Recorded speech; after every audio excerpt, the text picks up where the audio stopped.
네, 그러시면은 하나님 말씀 보시겠습니다. 하나님 말씀 우리가 누가복음 16장 19절부터 31절인데 시간 관계상 31절만 다 같이 읽도록 하겠습니다. 31절 우리 같이 한 목소리로 합독해서 읽도록 하겠습니다. 시작. 이르되 모세와 선자들에게 듣지 아니하면 비록 죽은 자 가운데서 살아나는 자가 있을지라도 고난을 받지 아니하리라 하였다 하시니라. 오늘 말씀은 부자와 거지 나사로의 비유의 말씀입니다. 한 부자가 살았습니다. 그는 자색 옷을 입고 온 베옷을 입고 그리고 날마다 잔치를 베풀며 즐기는 그런 인생을 살았다고 성경은 기록합니다. 당시에 자주 새 옷을 입고 온 베옷을 입고 매일 잔치했다고 한다면 아마 아주 큰 부자였던 것은 틀림없는 것 같아요. 당대에 이렇게 자주 옷을 입었다는 것은 이 자주 새 옷은 조개의 그 추출물을 가지고 아주 고급 염료로 만든 그런 옷이기 때문에 당대의 왕족이라든지 귀족들이 입을 수 있었고 보온 배옷도 아주 가는 실로 이렇게 짠 옷이어서 고급 그런 속옷이 부자들만 입었다고 해요. 거기다가 매일같이 사람들을 초청해서 잔치를 베풀었으니까 얼마나 부자였겠습니까? 그런데 이러한 부잣집 잔치가 벌리는 그 집 때문에 또 다른 한 사람이 있었는데 거지 나사로라는 사람이었습니다. 부자가 너무도 대조가 되는 모습입니다. 성경을 보게 되면 이 거지 나사로는 부자의 집에서 떨어지는 그 부스러기를 먹고 배불리기 위해서 그 자리에 앉아 있었는데 그 몸에는 온 몸에 흔대가 있어가지고 이 흔대라는 것은 종기가 일어나가지고 아는 상처 같은 것들입니다. 그런 것들이 생겨가 있었는데 개가 와서 핥았다라고 말씀합니다. 이 개는요, 여러분들이 키우는 애완개는 아니라 들개입니다. 그런 들개가 와서 자기 상처를 핥아도 힘이 없어서 쫓아낼 수 있는 힘도 없이 그저 벌어진 상태로 그 집 때문에 있는 그런 모습입니다. 여러분 그림을 그려보셔야 돼요. 그 집안에서는 잔치가 벌어져 있고 그 집 때문에는 이렇게 거지 나사로가 힘없이 쓰러져 있는 그런 모습입니다. 이런 생활이 얼마나 오랫동안 지속되었는지는 알 수가 없지만은 그러나 거지 나사로가 죽었어요. 그런데요, 나사로만 죽은 것이 아닙니다. 이 부자도 죽었습니다. 이것이 모든 인생들에게 찾아오는 죽음이라는 것입니다. 여기까지가 두 사람의 인생의 제1막이에요. 죽음은 모든 인생의 어느 날 갑자기 찾아오게 되고 그 누구도 그 죽음을 거부할 수가 없다는 것입니다. 그가 부자이든 가난한 사람이든 그가 권세와 명예를 가졌던 사람이든 아니면 그냥 평범한 총부이든 악한 사람이든 선한 사람이든 관계없이 모든 사람에게 죽음은 찾아옵니다. 죽음으로 그 사람의 인생의 1막이 끝이 나는 거예요. 그러나 문제는 거기서 끝나는 것이 아니라는 것입니다. 여기가 끝이 아니라는 것입니다. 나사로는 죽어서 아마 제대로 장사를 치르지도 못하고 이스라엘을 보게 되면 흰놈의 골짜기가 있어요. 그래서 사람들이 죽으면 갖다 버리는 쓰레기를 버리는 그런 곳입니다. 거기에 버려졌든지 묻혔든지 할 것입니다. 그러나 그와 반대로 이 부자는 죽어서 아마 많은 사람들의 애도 속에 호화롭게 장례식을 치르고 또 그의 무덤 속에는 많은 황금이나 보석들을 같이 묻어서 이렇게 장례를 치렀을 것입니다. 그런데 여기서 제2막이 시작됩니다. 제2막은 대역전의 이야기가 일어난 것입니다. 거지 나사로가 천사들에게 받들려서 아브라함의 품에 있었고, 근데 이 부자는 지옥의 고통 중에서 음부에서 고통 중에 있는 모습입니다. 거지 나사로가 아브라함 품에 하나님 위로를 받고 있는 그런 모습과 함께 이 부자는 지옥에서 괴로움을 받고 있는 그런 모습인 것입니다. 부자는 지옥의 불꽃 가운데서 고통이 얼마나 컸든지 나사로의 손끝에 물 한 방울 찍어서 내 혀끝을 좀 시원하게 해줄 수 있습니까? 라고 부르실 것입니다. 성경은요, 이 불꽃이 영원히 꺼지지 않는 불이라고 말했습니다. 그리고 그 속에서 인생이 죽고 싶어도 죽을 수 없는 영원한 시간, 영원한 고통을 당한다고 성경은 말하고 있습니다. 부자와 거지 나사로가 그 인생의 이막에서는 대역전을 이루게 됩니다. 무엇이 그러면 이들로 하여금 이런 역전을 이루게 했겠습니까? 질문합니다. 부자가 왜 지옥에 갔을까요? 왜 억울해서 이런 고통을 당했을까요? 여러분, 부자가 성경에 부자가 큰 그렇게 잘못한 것을 기록하고 있지는 않아요. 뭐 나사로라는 거지가 자기 집 앞에서 날마다 구걸하고 있는데 그를 풍족하게 주지 않은 것 같고 그를 잘 대우해주지 않은 것 같기는 해요. 그러나 그것 때문에 지옥 갔다고 성경은 말하고 있지 않습니다.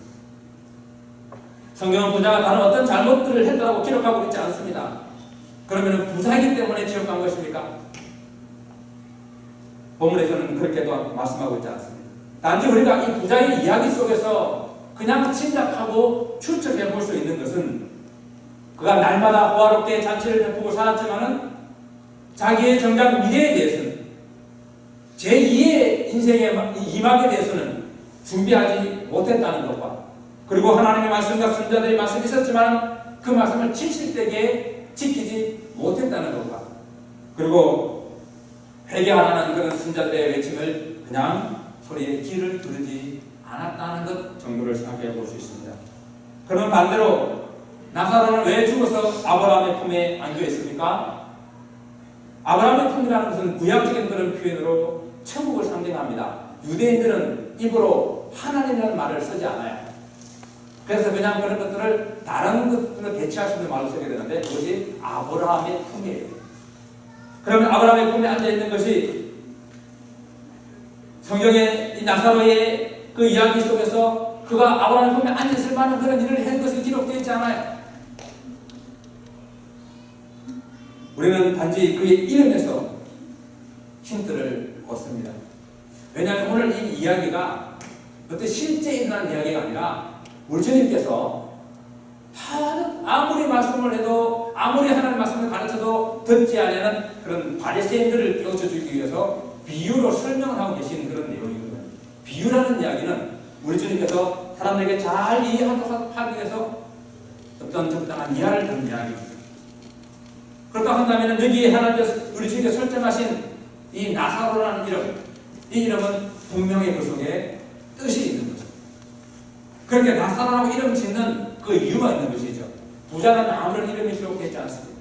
이 나사로라는 이름은 하나님의 도우심을 받은 자, 또 구약적인 표현으로는 에벤 에셀, 하나님의 도우심을 받는 그런 사람이라는 뜻을 가지고 있습니다.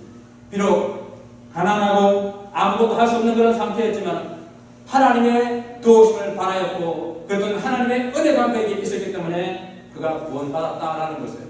그래서 구원이라는 것은 전적으로 하나님의 은혜입니다. 아멘. 그렇습니다. 부자와 거지 나사로의 비유에서 말씀하신 핵심이 여기에 있습니다. 하나님께서 인생들에게 영원한 생명, 즉 영생을 주시려는 계획을 가지고 계십니다. 그 계신 말씀이 요한복음 3장 16절에 하나님이 세상을 이처럼 사랑하사 독생자를 주시니 누구든지 그를 믿는 자마다 멸망하지 않고 영생을 얻게 하려 하심이라 말씀하셨습니다. 구원은요 인간의 어떤 노력이나 선행으로 받는 것이 아니라는 것입니다. 천국은 더 많은 부자로 가는 것도 아니고 이 세상에 돈 없이 가난하고 살았다고 보상으로 가는 것도 아니에요. 공부 많이 하여 학식이 있다고 가는 것도 아니고 세상에 좋은 일을 많이 했다고 그 선행으로 가는 것도 아닙니다. 구원은 오직 우리 하나님께서 주시는 것이요 하나님의 허락하시는 방법으로만 가능하다는 것입니다. 구약에서 계속 말씀하고 있는 것이 무엇입니까? 바로 약속대로 그 구원하실 자, 그 메시아를 보내주시겠다는 그 약속의 말씀이었어요. 신약은 그 약속하신 말씀대로 예수 그리스도께서 오셨어요. 바로 약속하신 분, 그 약속의 말씀대로 오신 분, 그분이 예수 그리스도이십니다. 누구든지 주의 이름을 부르는 자는 구원을 얻으리라 말씀하셨고요. 또한 주 예수를 믿으라 그리하면 너와 내 집이 구원을 얻으리라 말씀하셨습니다. 이것이 오늘날 우리가 믿는 구원받는 복음이에요. 여러분 이 복음 때문에 우리가 사는 것 아닙니까? 그런데 이 말씀이 아무리 복음이라 할지라도 이미 죽은 자들에게는 아무런 소용이 없다는 거예요. 부자가 아브라함에게 이렇게 부탁합니다. 나사로에게 명하여 그 손끝에 물 한 방울 찍어서 내 혀끝을 좀 시원하게 해주세요. 그러나 주님께서 뭐라고 말씀하십니까? 그 비유를 통해서 그럴 수 없다. 천국 천국과 지옥 사이는 건너올 수도 없고 건너갈 수도 없는 깊은 구렁텅이가 있어서, 깊은 계곡이 있어서 건너갈 수도 없고 건너올 수도 없다라고 말씀하셨어요. 일단 죽고 나면은 천국에서 지옥으로 옮겨갈 수도 없고 지옥에서 천국으로 옮겨갈 수도 없다는 이야기입니다. 죽고 나면요, 모든 것이 다 변화할 수 없는 상태로 고정되어 버립니다. 모든 것은 이 땅에 살 때에 해결을 해야 된다는 이야기예요.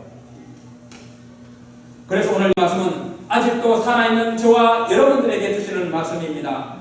사람에게 한번 죽는 것은요, 정한 것이라고 했으니 그 후에는 심판이 있을 것이라고 분명하게 우리가 말씀하고 있습니다. 죽음으로 인생이 끝나는 것이 아니라 죽음, 이 영원한 생명의 새로운 시작이라는 것이에요. 영원한 생명을, 이 영원한 시간을 여러분들은 어떻게, 어디서 보내시기를 원하십니까? 혹시 여러분 중에 나는 뭐 이 땅에 살면서 부자로 살고 하고 싶은 거 다 해보고 후회 없다, 이러신 분 계십니까? 정말 후회가 없으세요? 이 땅에 여러분이 아무리 많은 재산을 가지고 있다 하더라도 쌀 한 톨도 여러분이 죽고 난 이후의 세상으로 옮겨갈 수가 없어요. 혹 이 땅에 가난으로 고생하고 어려운 생활 속에서 사신 분들 중에서 예수를 믿지 않는 분이 혹 계십니까? 정말 이것만큼 불쌍한 것이 어디 있어요? 이 땅에 살면서도 예수님 없이 고난 고통 속에서 살았는데 죽고 난 이후에는 이 땅의 고통과 고난과는 비교할 수도 없는 그런 엄청난 고난과 고통을 영원한 시간으로 보내게 됐다 하니 얼마나 불쌍한 이야기입니까? 여러분 인생의 대역전이 일어나야 되지 않겠어요? 부자와 거지 나사로에 비유해서 두 번째 핵심은 바로 여기에 있는 것입니다. 인생 제2막은 영원한 생명의 삶, 그 삶은 바로 제1막인 이 땅에서의 모든 행동과 모든 생활에서 결정된다라는 이야기입니다. 누구도요, 아무도 이 사후의 운명은 바꿀 수 없다는 말씀입니다. 그래서 이 부자가 다시 부탁합니다. 너무도 고통스러운 시간을 보내고 있는 이 부자는 다시 아브라함에게 부탁하기를, 나사로를 다시 살려서 저 세상으로 좀 보내셔가지고 아직도 내 아버지 집에 5 형제가 있는데 좀 그들에게 증언해가지고 내가 이 고통이 많은 곳 이곳에 좀 오지 않도록 해주세요라고 부탁을 합니다. 주님께서 귀를 통해서 그것도 안 된다.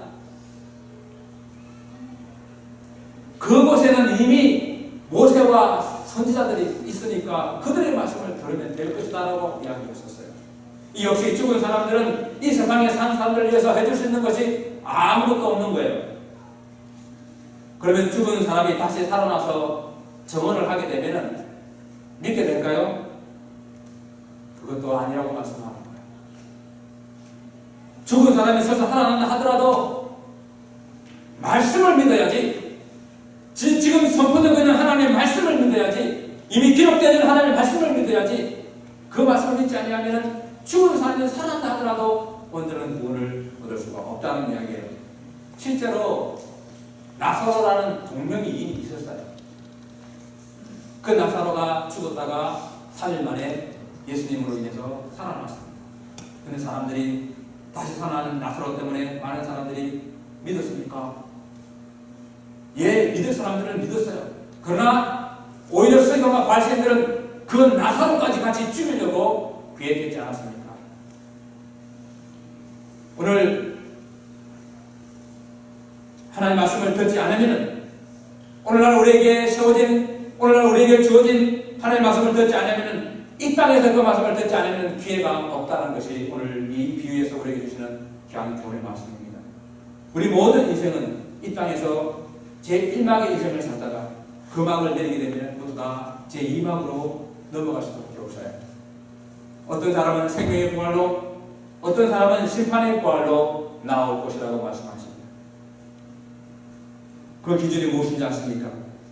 그 기준은 예수 그리스도를 믿느냐예요. 그 기회는 오직 이 땅에 있을 때뿐이라는 것입니다.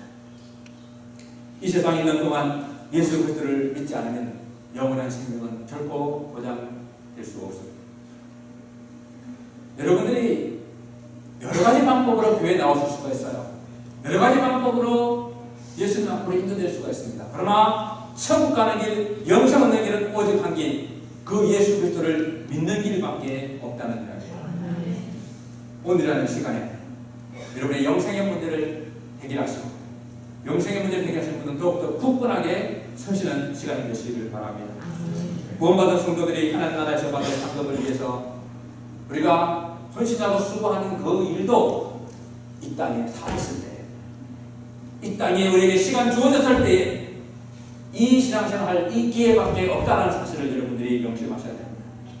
여러분의 남은 그 시간을 영원이라는 그 시간 앞에서 여러분 하나님의 나라라는 그 놀라운 일 앞에서 여러분 투자해 주시기를 바랍니다. 이왕 여러분들 예수 믿고 교회에서 신앙생활 할 것이라면 좀 무식히 해보고 싶지 않습니까? 하나님께 정말 기뻐하시는 그런 교회를 이 땅에 한번 세워 들어보시지는 않습니까? 우리 아름다운 정말 함께 아름다운 이 믿음의 공동체를 함께 세워나가기를 원합니다. 주를 믿지 않는 분이 계시다고 한다면 지금이라도 예수 그리스도를 마음에 믿고 영접하셔야 됩니다. 혹시 믿다가 상처받고 시험받고 낙심하고 계신 분이 있다고 한다면 주님의 은혜로 다시 일어나기를 원합니다. 여러분의 상처가 아무리 커도 여러분을 위해서 받으신 주님의 상처에 비하면 아무것도 아니에요. 주님께서 일어나라 말씀하시죠. 지금까지 열심히 주를 위해서 달려오신 성도님들 조금 더 힘을 내서 함께 달려가기를 원합니다. 이 길 끝에서 우리 주님께서 우리를 만나 주실 것입니다. 이렇게 우리 함께 믿음의 길로서로 끌어주고 밀어주면서 함께 달려보는 것, 그것이 바로 교회입니다. 우리 교회는 바로 그것을 목표로 하고 함께 달려가고 있습니다. 함께 좋은 교회를, 정말 주님께서 기뻐하시는 그 교회를 세워나갈 수 있기를 주님의 이름으로 축원을 드립니다. 기도하시겠습니다. 아버지 하나님, 우리가 구원받을 수 있는 길은 오직 예수 그리스도밖에 없음을 우리에게 말씀하셨습니다. 오 하나님 감사합니다. 우리에게 놀라운 이 생명을 주심을 또한 감사를 드립니다. 이 땅에 있는 동안에 이 구원의 길을, 이 구원의 기회를 놓치지 않게 하시고 하나님 지금까지 달려온 그 길을 아버지 계속해서 힘차게 하나님 나라를 달려갈 수 있는 그 귀한 구원 선포 되시도록 축복하여 주시옵소서. 감사하고 예수 그리스도의 이름으로